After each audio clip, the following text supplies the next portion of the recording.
Bom dia, irmãos e irmãs da Igreja da Trindade.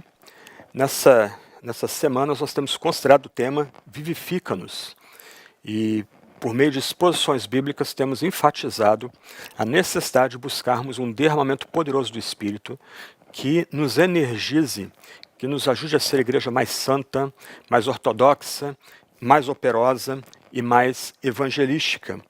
Nesta manhã nós vamos considerar esse tema de um outro ângulo. Nós vamos tratar da Santa Trindade e o Espírito Santo, não de forma expositiva, como temos tratado até o presente momento, mas como estudo, para tentar examinar o que a Escritura globalmente ensina sobre a pessoa do bendito Espírito. Introdutoriamente, a gente pode tentar pensar na cena contemporânea. Nossa igreja, ou na igreja evangélica mais ampla, há uma tendência de se enfatizar mais uma pessoa ou duas pessoas em vez da noção bíblica de que Deus é uma essência, três pessoas divinas, e as três pessoas divinas devem ser adoradas, louvadas e reverenciadas juntamente. Em igrejas aí que tem uma ênfase mais legalística, vai se enfatizar Deus o Pai, como aquele que é o doador da lei. Em igrejas mais evangelísticas vai se enfatizar o Filho, e isso vai ser visto por meio das pregações, por meio das músicas, uma ênfase fortemente conectada ao segmento, a se entregar a Jesus. Em outras igrejas, com ênfase mais em dons espirituais, haverá uma ênfase mais forte na pessoa do Espírito. E algumas vezes essas ênfases são dadas praticamente que exclusivamente às pessoas divinas. Por exemplo, no primeiro modelo, em algumas comunidades, nem se ora ao Filho. Entende-se que a oração deve ser feita diretamente ao Pai, obviamente buscando a intercessão do Filho, mas nem se pensa em orar ao Filho, buscar o Filho diretamente. O que se tem, de certa forma, aí, nessas tendências que a gente localiza em muitas das igrejas evangélicas da atualidade, é uma ênfase não nas três pessoas divinas, igualmente consideradas, mas uma ou duas, o que mostra que nós, na prática, lutamos para servir a uma imagem que é menor do que a revelação que Deus faz de si mesmo na Sagrada Escritura. Então, o que nós vamos fazer nessa manhã é meditar e investigar o que a Escritura Sagrada fala sobre o Santo Espírito e a doutrina da Trindade. Primeiro ponto, então, que a gente deve considerar nessa manhã é a questão da divindade do Espírito. Em toda a Sagrada Escritura, tanto no Antigo como no Novo Testamento, enfatiza-se que o Espírito Santo é divino. Os pais da igreja, aqueles escritores cristãos aí dos primórdios da fé, entre os séculos 2 e 5, 6 depois de Cristo, eles criaram um argumento quádruplo para mostrar como a Sagrada Escritura dá testemunho da divindade do Espírito Santo. Por exemplo, eles falaram que é atribuído ao Espírito Santo os nomes divinos. Então, na Sagrada Escritura, o Espírito é chamado de Espírito Santo, o Espírito de Santidade. E a gente lembra que no Antigo Testamento, um dos nomes de Deus é que ele é o Santo de Israel.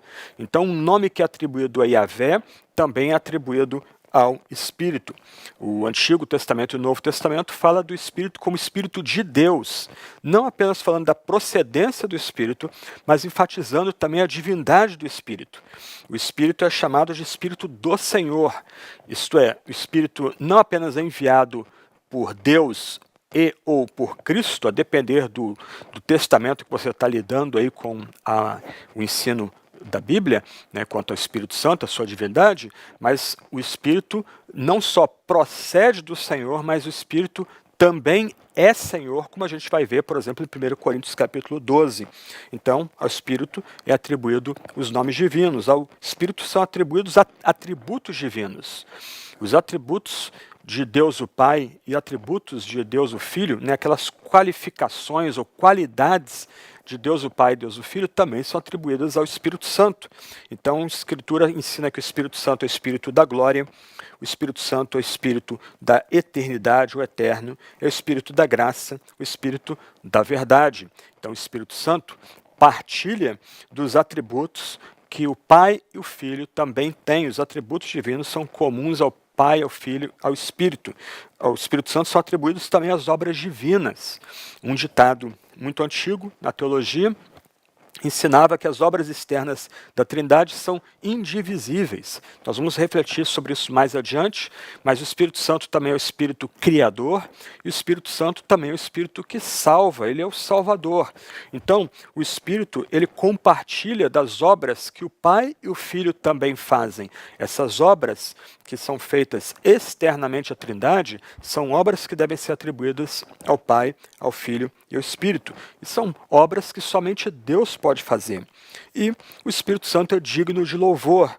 O Credo Niceno diz que o Espírito Santo é juntamente adorado e glorificado com o Pai e com o Filho. Então a gente aprende no Novo Testamento, sobretudo, que ao Espírito nós devemos prestar culto, nós devemos prestar reverência e louvor. Essas chamadas 4 provas bíblicas da Trindade são aplicadas também ao Espírito Santo. Então, globalmente, a Escritura atesta que o Espírito Santo é divino. Ele é Deus, ele partilha com o Pai e com o Filho os nomes divinos, os atributos divinos, as obras divinas, e o Espírito recebe louvor juntamente com o Pai e com o Filho. Quando a gente examina a matéria no Novo Testamento, isso fica até mais claro para a gente.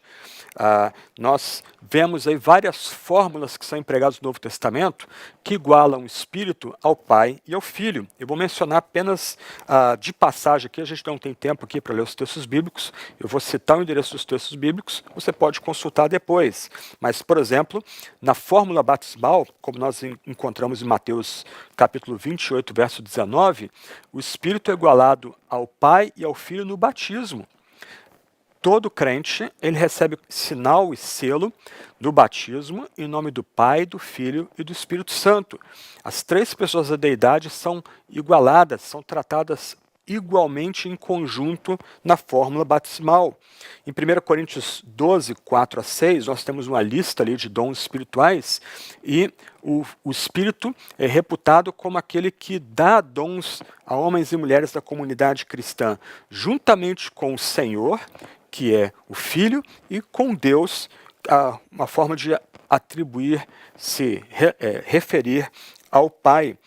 Na bênção apostólica, a comunidade cristã é abençoada em nome do Filho, do Pai e do Espírito.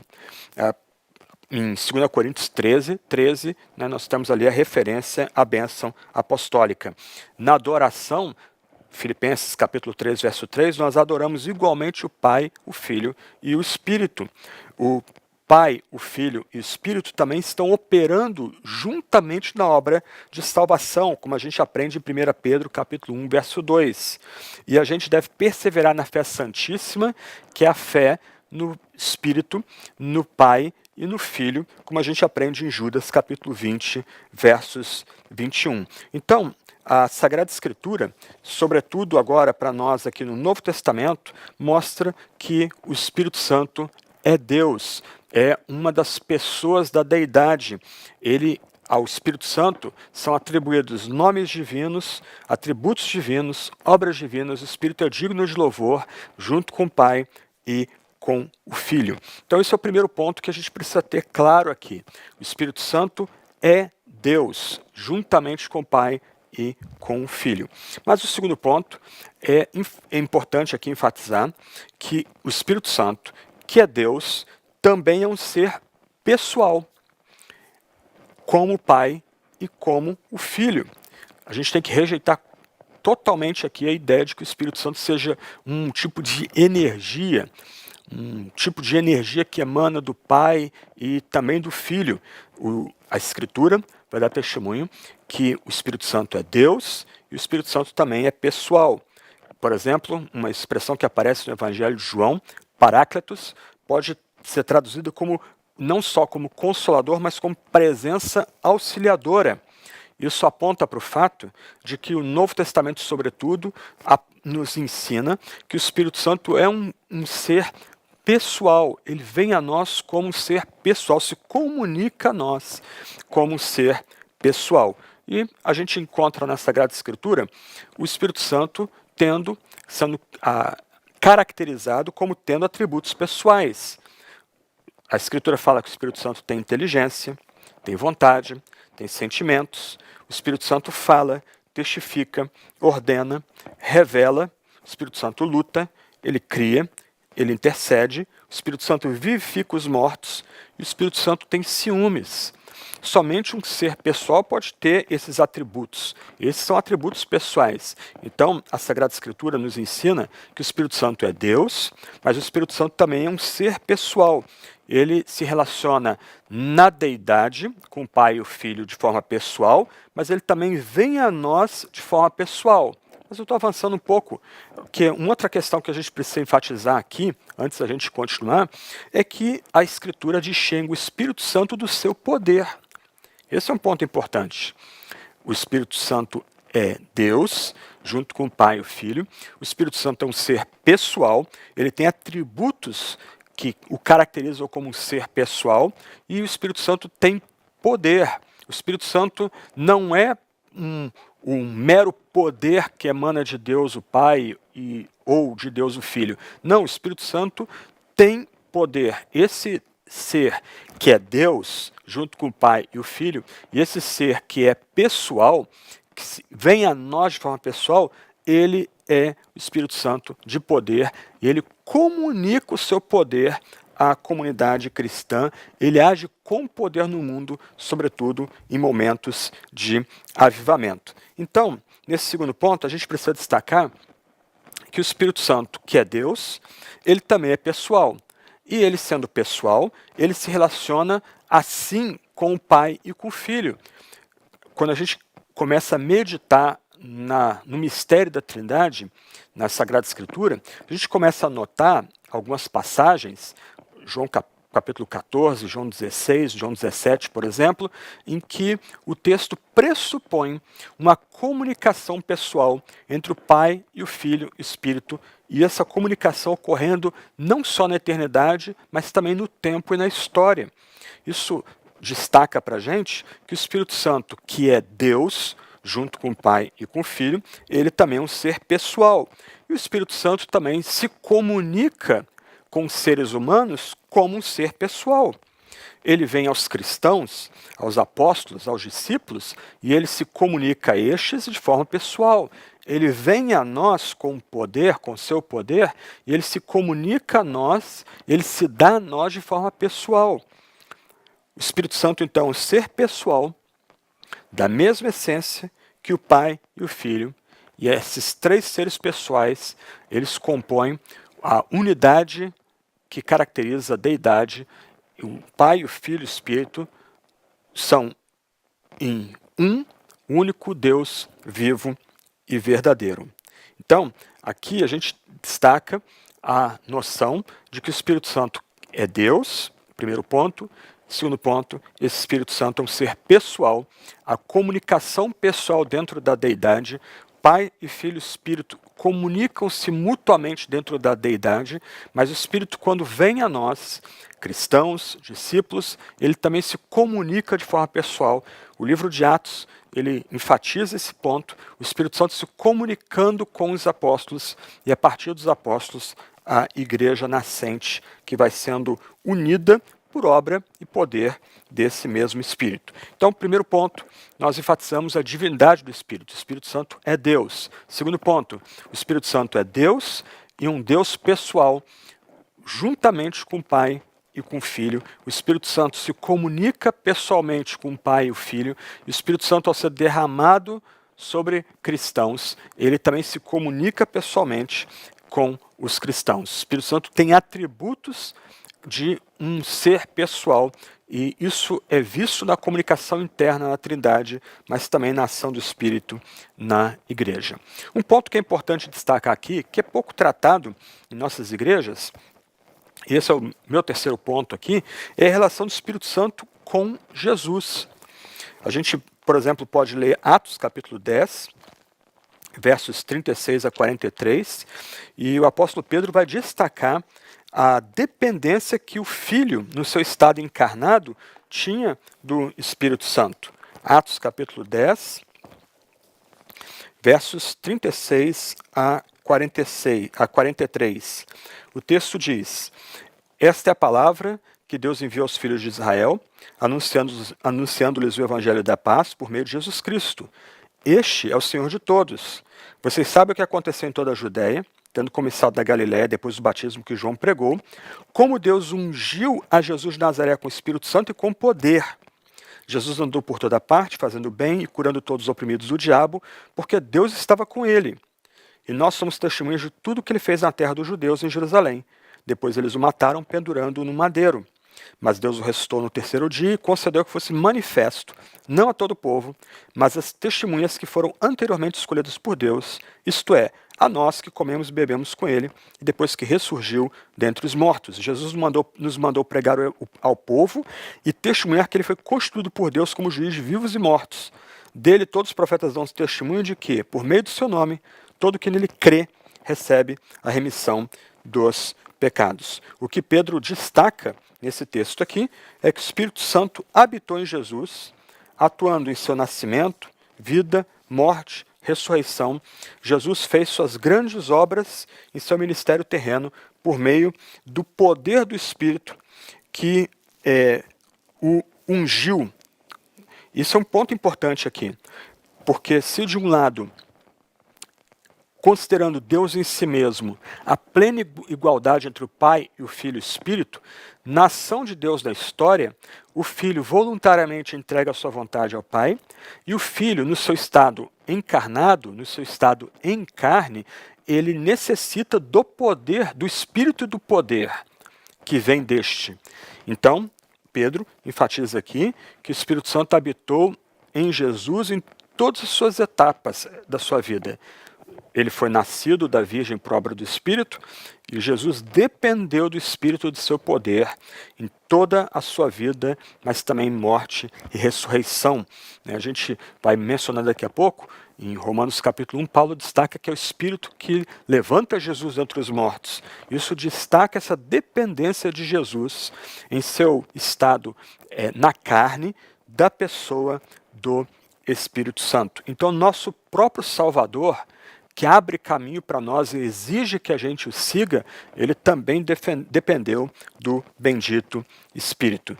E a primeira obra que Jesus realiza, depois da sua exaltação à direita de Deus o Pai, como a gente aprende em João, em Atos, é o envio do Espírito. Aliás, a primeira obra que Jesus realiza, depois da sua ressurreição, é soprar o Espírito sobre seus discípulos. A gente aprende isso em João capítulo 20, versos 19 a 23. E depois, quando Jesus é exaltado e assunto à direita de Deus o Pai, o que Jesus faz é enviar seu Espírito não mais apenas para os discípulos, mas para aqueles que estavam reunidos no cenáculo e mais além. A gente vê isso em Atos capítulo 1, versos 8 a 9, essa promessa de que Jesus vai derramar o Espírito com poder quando ascender à destra de Deus o Pai, e depois Atos 2, 1 a 4, e depois Atos 4, Atos 8, Atos 10, Atos 19, a gente vê esse contínuo derramar do Espírito a todas as gentes, a começar em Judéia, indo até a Caia e daí para o restante do mundo. Então, e esse é o terceiro ponto, a gente precisa destacar que Jesus dependia do Espírito Santo em toda a sua vida, em todo o seu ministério terreno, e a sua primeira obra, antes da exaltação, foi soprar o Espírito e dar o poder das chaves aos discípulos, e depois, exaltado, derramar o Espírito sem medida sobre todos aqueles que estão sendo reunidos como parte do povo de Deus. Quarto ponto, então, e tem ligação com o terceiro ponto, destaca que o Espírito Santo procede do Pai e do Filho. O que a gente aprende no Novo Testamento é que o Espírito Santo é Espírito de Cristo, no mesmo sentido que ele é Espírito de Deus. E a gente aprende em Romanos capítulo 1 que Deus, mediante o Espírito de Santidade, ressuscita Jesus e faz com que Jesus seja declarado Filho de Deus com poder. Então, quando a gente pensa na Trindade Santa, que a gente precisa ter em mente é que na relação de mutualidade entre o Pai e o Filho juntamente enviam o Espírito para os seus. O Espírito que ressuscitou Jesus dentre os mortos, agora é enviado pelo Pai e pelo Filho, conjuntamente sobre a comunidade cristã. Então, para aqueles que querem estudar um pouco mais, querem aprender um pouco mais, a linguagem teológica aqui é que o Pai é incriado, o Pai existe de eternidade a eternidade, o Filho é eternamente gerado, uma expressão misteriosa para destacar que o Filho sempre foi o Filho, nunca houve um tempo que o Pai não tivesse o Filho, o Pai sempre teve o seu Filho e o Filho sempre teve um Pai, mas, do outro lado, o Espírito que não é eternamente gerado, como a gente aprende em João capítulo 15, verso 26, procede do Pai e do Filho. O Espírito é enviado, é derramado à igreja pelo Pai e pelo Filho. Então aqui a gente tem um outro elemento que vai distinguir as pessoas da deidade. De um lado, a ideia de que Deus é um e trino destaca que sempre há comunhão em Deus de eternidade a eternidade. Nunca houve um tempo que Deus fosse solitário. Ele sempre existiu como uma comunhão de um em três, sempre tendo glória em si mesmo, amizade em si mesmo, sempre havendo comunicação de amor e satisfação completa em si mesmo. Do outro lado, o Pai é incriado, o Filho é eternamente gerado e o Espírito procede do Pai e do Filho.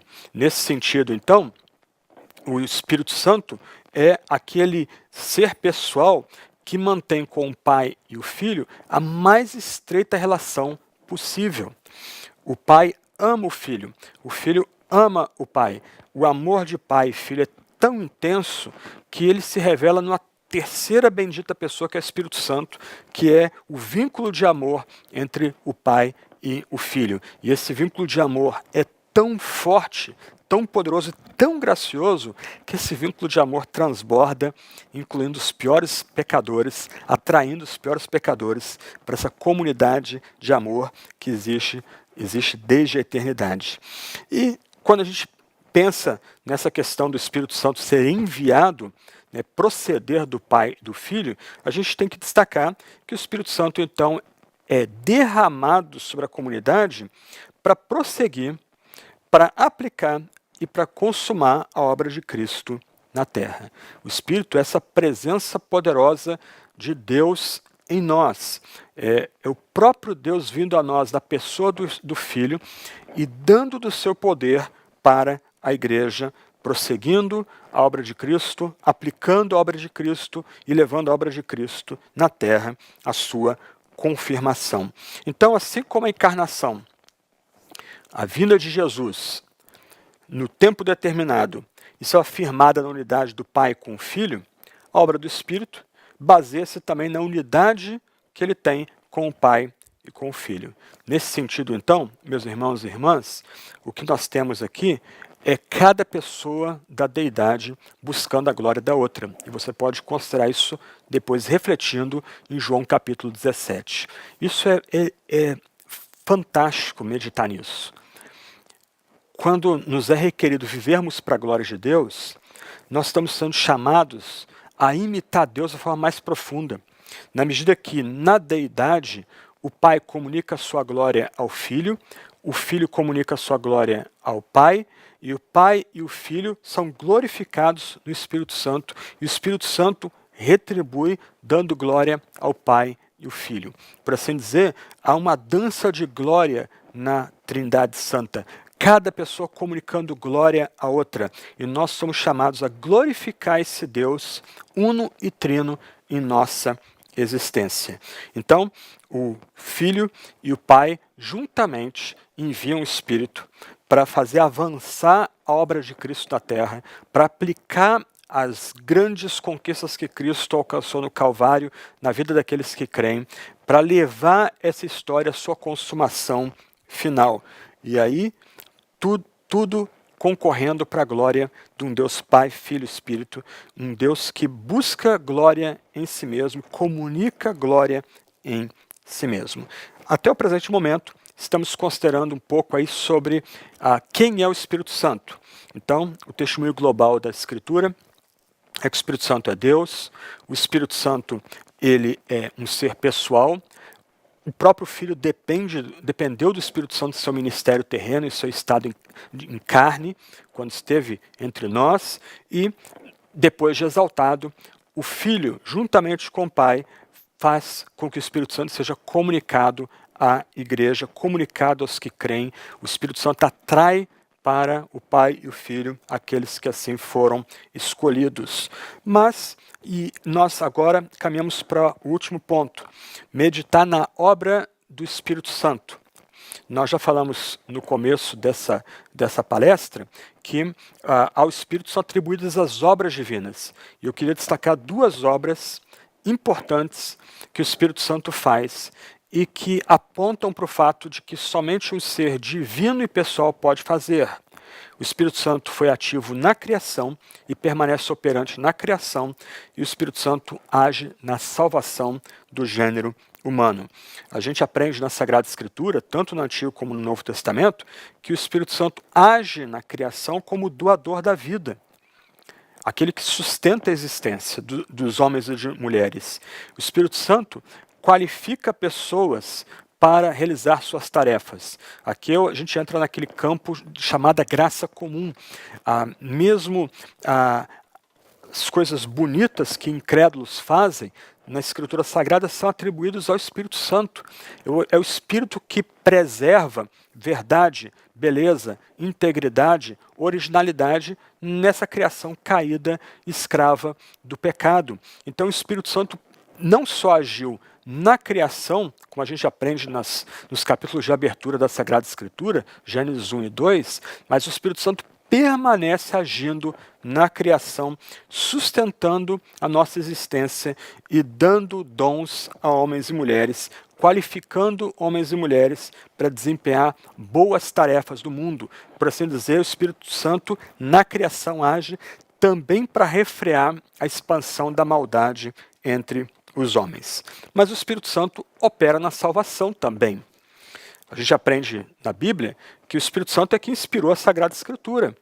A Escritura nasce não da vontade de homens, mas homens escolhidos foram movidos pelo Espírito Santo, foram comandados pelo Espírito Santo para trazer uma revelação autoritativa para cada um de nós. Então o Espírito Santo ele inspirou a Escritura Sagrada. O Espírito Santo chama os pecadores. É o Espírito que rompe a nossa surdez. É o Espírito Santo que tira as escamas do pecado dos nossos olhos para que a gente veja brilhar diante da gente a glória e a beleza de Deus agindo por meio de Cristo Jesus. O Espírito Santo é que aplica aos que creem os benefícios da salvação. Aliás, é o Espírito Santo que dá a gente a capacidade de crer. O Espírito Santo que infunde em nós o arrependimento e a nossa resposta de fé à mensagem do Evangelho, a mensagem de Cristo crucificado, sepultado e ressurreto. Mas o Espírito Santo também aplica tudo que Cristo conquistou na cruz àqueles que creem. Justificação, regeneração, união com Cristo, adoção, a santificação, todas essas graças são comunicadas a nós por meio do Espírito Santo, são aplicadas a nós por meio do Espírito Santo. O Espírito Santo, então, justifica, regenera, santifica. O Espírito Santo edifica a igreja por meio da pregação da palavra e da correta administração do batismo e da ceia e pela perseverança dessa igreja num caminho de discipulado disciplinado. Em outras palavras, toda a vida cristã é vida no Espírito. O Espírito não só agiu na criação e permanece agindo na criação, mas o Espírito Santo também opera poderosamente em nossa salvação. Martinho Lutero, no seu breve catecismo, sintetizou com graça esses dois pontos que estamos enfatizando aqui a respeito da obra do Espírito Santo. Ele diz: creio que por minha própria razão ou força não posso crer em Jesus Cristo, meu Senhor, nem vir a Ele. Mas o Espírito Santo me chamou pelo Evangelho, iluminou com seus dons, santificou e conservou na fé verdadeira. assim como chama, congrega, ilumina e santifica toda a cristandade na terra e em Jesus Cristo a conserva na fé verdadeira e única. Perdoa a mim e a todos os crentes, diária e abundantemente todos os pecados, e no dia derradeiro me ressuscitará a mim e a todos os mortos. Em Cristo me dará a mim e a todos os crentes a vida eterna. Isso é certissimamente verdade. Em outras palavras, o grande reformador deu glória ao Espírito, destacando que o Espírito Santo agiu e age na criação, mas também atribuindo ao Espírito tudo que nós recebemos para ter uma vida cristã bonita, uma vida cristã que glorifica a Deus, até mesmo a esperança da ressurreição é atribuída ao Santo Espírito. Em outras palavras, a obra de criação e de salvação é também uma obra do Espírito, assim como é obra do Pai e do Filho. Eu queria fazer algumas conclusões agora, e são conclusões um pouco mais práticas aqui. Nós estamos considerando, então, a Santíssima Trindade e a pessoa do Espírito Santo. Nós destacamos que o Espírito Santo é Deus, o Espírito Santo é um ser pessoal, o próprio Filho dependeu do Espírito no seu ministério terreno. Ao ascender aos céus, o Filho, juntamente com o Pai, derramou o Espírito sobre os da fé. E o que isso tem a ver com a gente hoje? Né? O fato de que esse Espírito Santo, esse Espírito poderoso, ele também é o Espírito Criador e Salvador.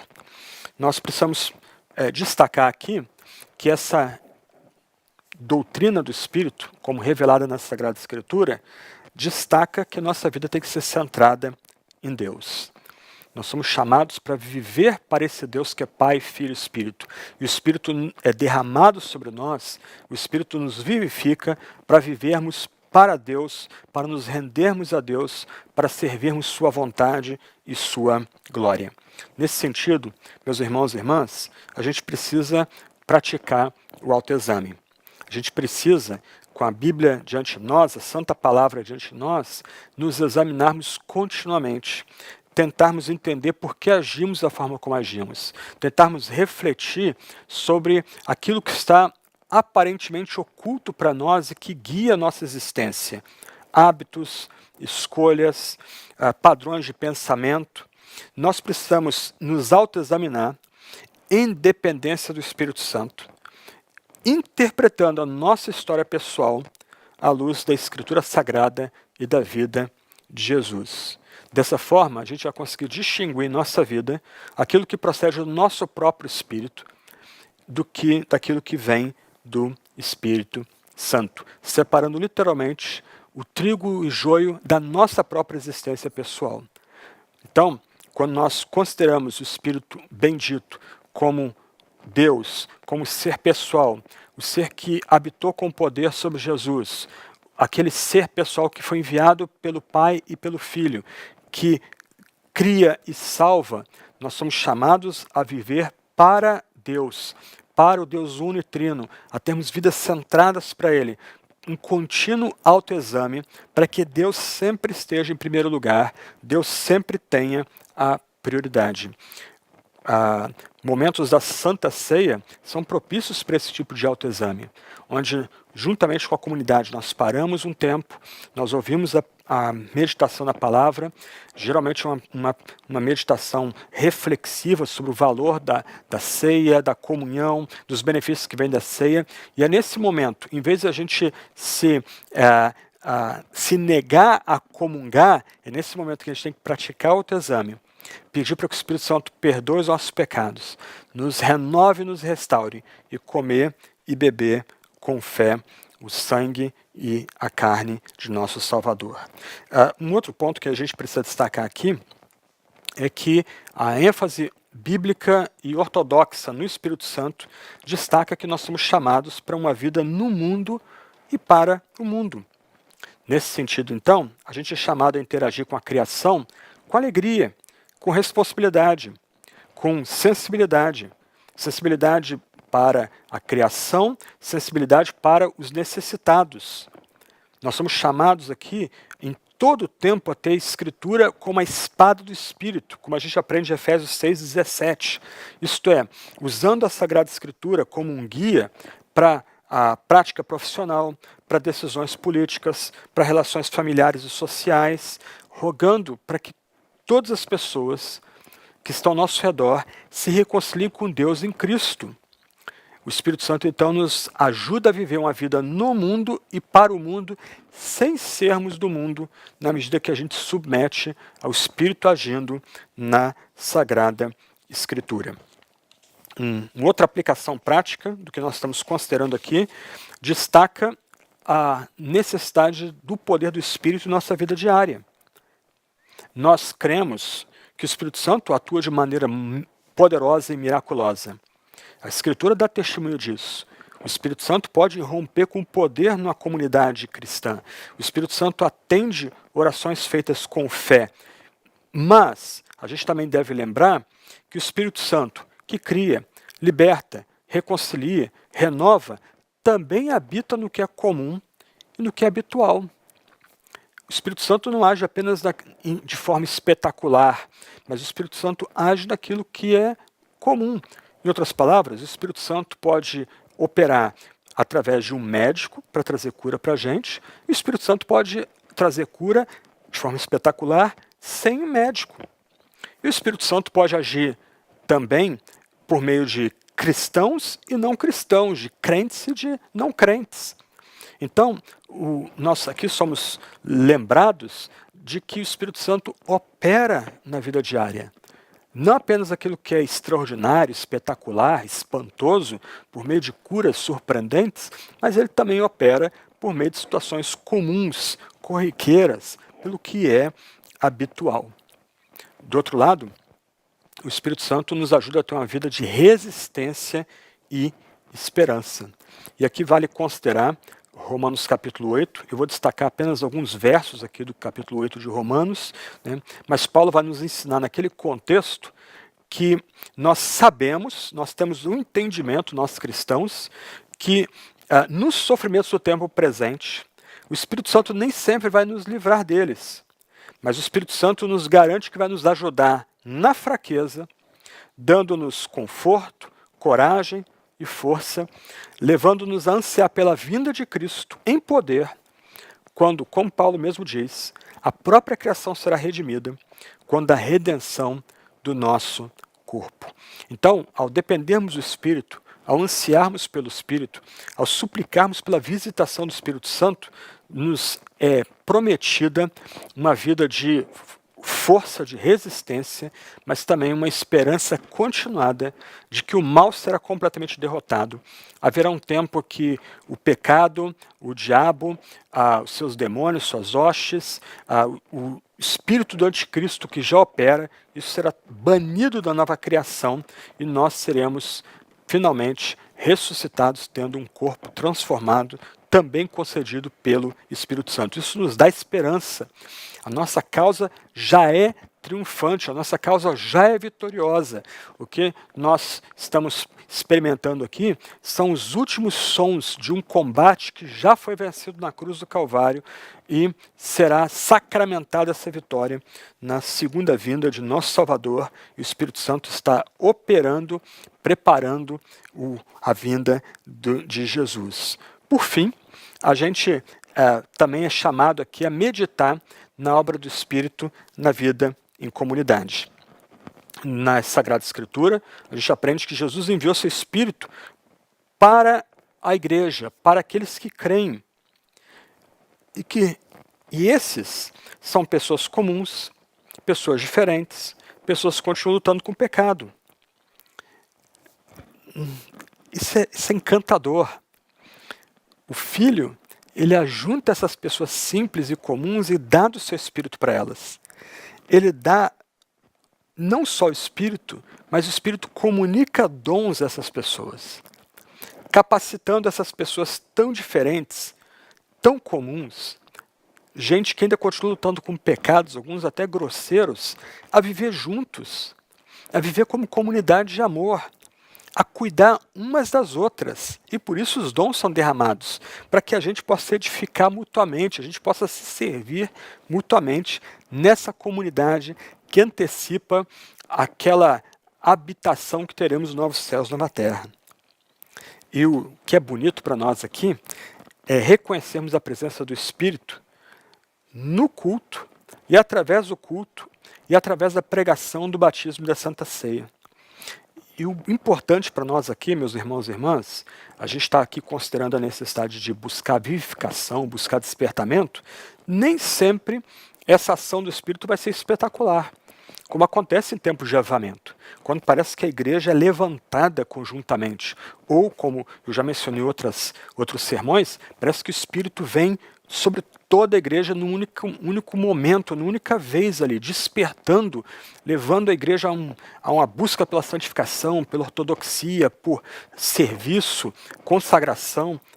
Mas muitas vezes o Espírito vai operar no culto, na rotina, naquilo que parece simples, naquilo que leva algumas pessoas a suspirar para algo diferente, mas pela fé o Espírito está operando naquele culto simples, que aparentemente nada espetacular está acontecendo ali, mas se há pregação fiel, se o batismo e a Santa Ceia são feitos de forma fiel à Sagrada Escritura, o Espírito está operando ali também no dia das coisas pequenas, dando-nos a esperança de que se ele já se comunica a nós nisso que parece ser mera rotina, o mero momento simples da nossa existência, ele tem muito mais a dar para a gente no momento da sua vinda poderosa em despertamento e avivamento.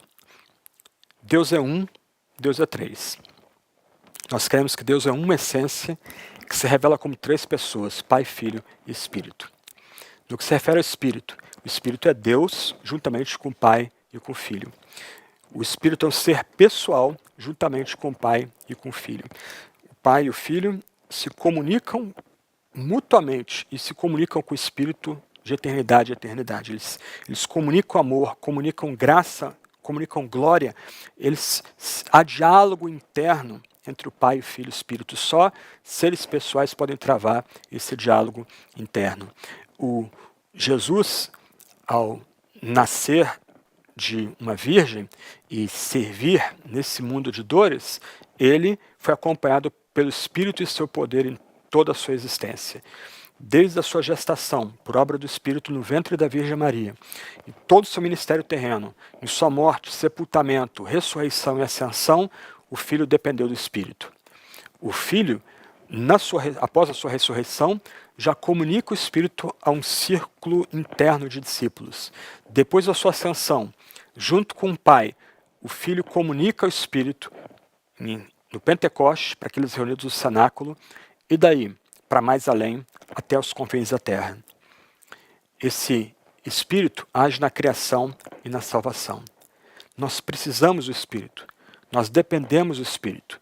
A nossa oração diária tem que ser: ó Espírito Criador, vem sobre nós. A oração que guia o culto tem que ser uma invocação do Espírito, para que ele venha com poder e nos ajude a celebrar o grande Deus, Pai, Filho e Espírito, de forma apropriada e a gente tenha impacto na sociedade ao nosso redor. Eu queria terminar lendo um trecho de Gregório Nazianzo, que é muito bonito e sintetiza o que nós vimos aqui. E a gente encerra essa reflexão. Gregório, numa reflexão batismal, escreve: antes de todas as coisas, conservai-me esse bom depósito pelo qual vivo e combato, com o qual quero morrer, que me faz suportar todos os males e desprezar todos os prazeres. Refiro-me à profissão de fé no Pai, no Filho e no Espírito Santo. Eu vou-la confio hoje. É por ela que daqui a pouco vou mergulhar-vos na água e vos tirar dela. Eu vou-la dou como companheira e dona de toda a vossa vida. Dou-vos uma só divindade e poder, que existe una nos três e que contém os três de maneira distinta.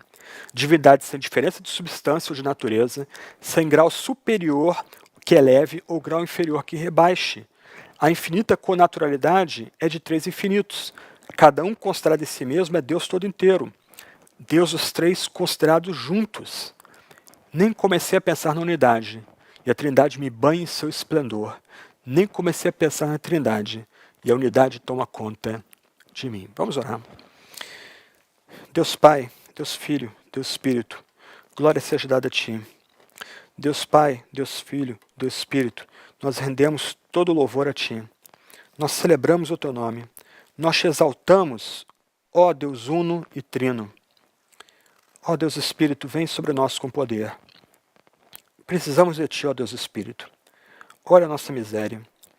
Olha o nosso pecado. Constantemente quebramos a aliança que o Senhor estabeleceu conosco. Perdoa-nos, ó Deus. Vem sobre nós, ó Espírito. Renova-nos, restaura-nos. Banha-nos com Tua presença. Santifica-nos, ó Espírito de Deus.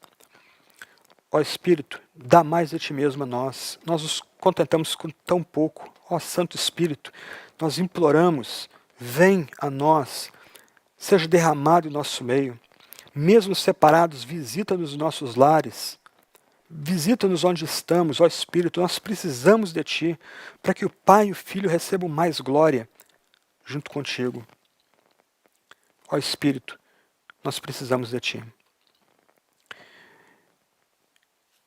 Que a graça do nosso Senhor Jesus Cristo, que o amor de Deus o Pai, que as consolações do Espírito Santo estejam com todos nós, em todo o tempo. Amém, amém e amém.